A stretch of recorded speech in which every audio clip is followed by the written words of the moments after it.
Eritrograma. O assunto de hoje é sobre o que é analisado nessa parte do hemograma. O eritrograma é a parte em que é analisado a série vermelha do sangue, a série vermelha lá no exame do hemograma completo. E diante dessa análise a gente consegue identificar até alguns parâmetros sobre alguns indícios de doenças da série vermelha. Já vou compartilhar a tela aqui com vocês para começar a nossa aula de hoje. Então vamos começar aqui a falar sobre o eritrograma, onde nós analisamos a série vermelha da parte do hemograma. E dentro dessa série vermelha, a gente analisa a quantidade de hemácias, tá? Que é a série vermelha, o formato das hemácias, o volume, quantidade de hemoglobina. E os índices da série vermelha são índices calculados. Então, eles são um conjunto de dados que devem ser analisados juntos, tá? Portanto, não adianta muito você falar assim, a minha hemoglobina deu 9. Poxa, pode até ser que seja um pouquinho baixa, mas e o resto dos parâmetros, né? A interpretação do hemograma, a interpretação de cada parte do hemograma, seja do eritrograma, do leucograma ou do plaquetograma, são sempre um conjunto de dados. E essas três partes juntas é o que vão te dizer, é o que vão te dar uma suspeita de diagnóstico melhor. E como é a morfologia de uma hemácia saudável?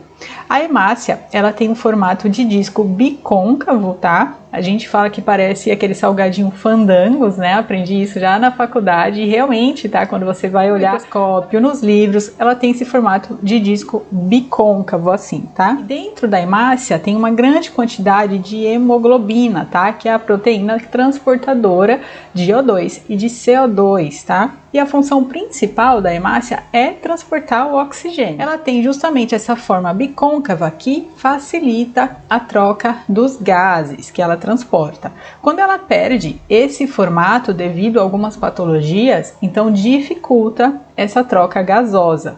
A vida útil da hemácia é de 120 dias e ela é destruída no baço. Aqui nessa imagem eu mostro para vocês um laudo, né, da parte do eritrograma. Então, o que a gente analisa no eritrograma?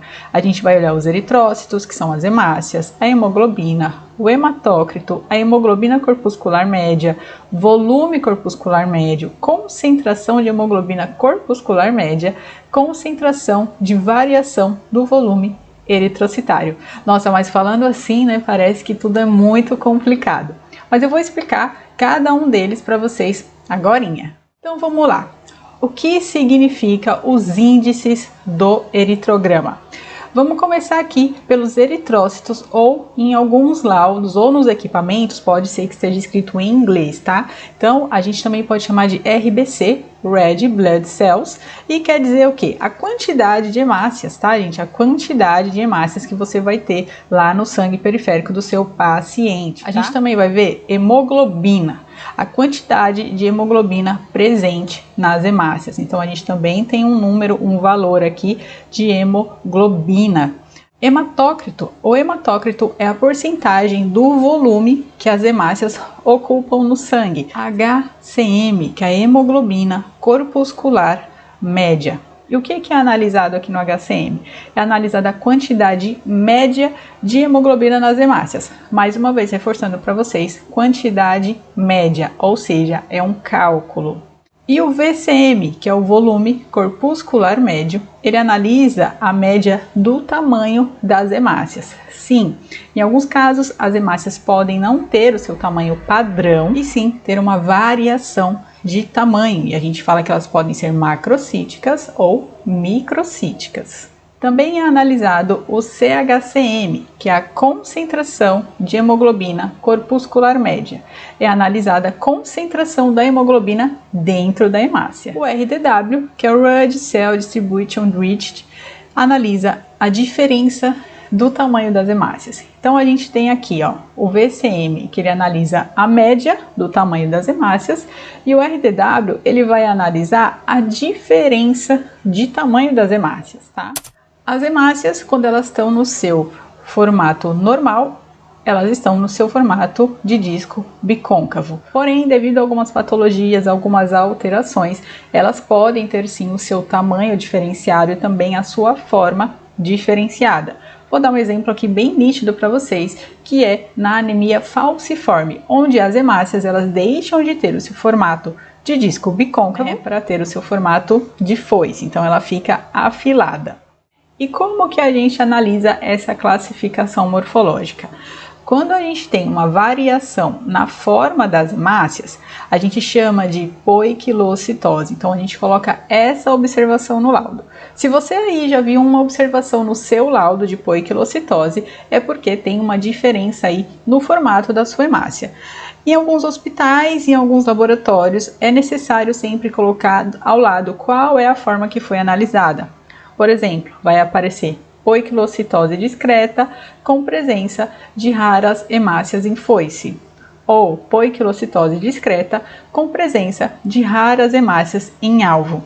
Então a gente precisa descrever, porém existem lugares que não colocam, tá, gente? Depende muito do padrão que é utilizado no laboratório, tá? Eu não gosto de generalizar, porque eu sei que o país é muito grande e existe sim uma diferença de liberação de laudos, tá? A poiquilocitose, ela é indicada por algum dos parâmetros do hemograma? Não. A poiquilocitose a gente só consegue visualizar quando a gente faz a leitura de lâmina, quando a gente faz o esfregaço sanguíneo e observa no microscópio qual é a forma que tem aquela hemácia. É claro que dentro dos parâmetros do hemograma, com a sua experiência, você vai conseguir identificar aqui, de acordo com a alteração de alguns índices hematimétricos aqui, você vai conseguir já saber que se você olhar na lâmina, você vai ver que tem uma hemácia com formato diferente. E a variação de tamanho, que eu falei para vocês, que o que analisa essa variação de tamanho é o RDW, tá? Então, quando o RDW está alterado, a gente coloca a observação de anisocitose. Isso quer dizer que tem uma variação no tamanho ali das hemácias, nem todas estão com o mesmo tamanho padrão. A anisocromia, a gente diz quando tem uma alteração no nível de hemoglobina. Quando temos uma queda nos índices hematimétricos dos eritrócitos, da hemoglobina, até mesmo do hematócrito, né, que é consequência, a hemoglobina cai, o hematócrito também vai cair, a gente vai chamar de anemia, tá? Não necessariamente a gente vai conseguir identificar logo de cara qual é o tipo de anemia. A gente pode sugerir e a gente pode ter alguns palpites, tá? Mas a gente sabe que quando cai esses níveis a gente pode chamar de anemia. Porém, quando a gente tem uma alteração no nível de hemoglobina, as hemácias elas tendem a ficar com seu aspecto mais claro, né? Elas perdem aquela coloração super avermelhada e aí a gente pode utilizar o termo de anisocromia. E falando ainda da anisocromia, a gente pode falar que as hemácias são hipocrômicas ou hipercrômicas. E qual é o índice que a gente utiliza para fazer essa classificação? É o HCM, tá? Então, a gente pode dizer que um HCM inferior a 28 é uma hemácia hipocrômica e superior a 34, uma hemácia hipercrômica. É claro que os valores de referência podem variar, tá? Bem discretamente por cada laboratório. E também, gente, em muitos lugares, tá? Esse termo de hipocromia ou hipercromia, ele já está em desuso. Então, às vezes, tem laboratórios que não utilizam mais esse termo e não é colocado mais nas observações do laudo. E quando a gente fala que a hemácia tem uma variação de tamanho, a gente fala que ela pode ser macrocítica ou microcítica. E a gente utiliza o índice VCM para identificar esse tipo aqui de variação. E a gente pode dizer que quando o VCM está inferior a 82, é uma microcitose. E quando o VCM está superior a 98, é uma macrocitose. Falando novamente que os índices eles podem ter uma variação discreta, tá? De acordo com os valores de referência de cada lugar. Trago aqui um exemplo para vocês observarem as hemácias aqui nessa imagem. Essa lâmina é uma lâmina de um paciente com anemia falciforme. Quando o paciente ele tem uma anemia falciforme, geralmente ele tem vários tipos de hemácia lá no sangue periférico. Então a gente consegue observar hemácias em foice, hemácias em alvo, hemácias macrocíticas com hipercromia. A gente consegue observar esquizócitos também, tá? Que são fragmentos de hemácia. Aqui ao lado a gente observa mais as hemácias em alvo, tá? Como essa daqui. Para você que quer continuar aprendendo a interpretação do hemograma, eu recomendo que você assista esse vídeo aqui, onde eu falo sobre o plaquetograma, que faz parte do hemograma completo. Para você saber tudo, como analisar e quais as doenças que estão ligadas às plaquetas, clica aqui e já corre para assistir esse vídeo. Eu te espero lá.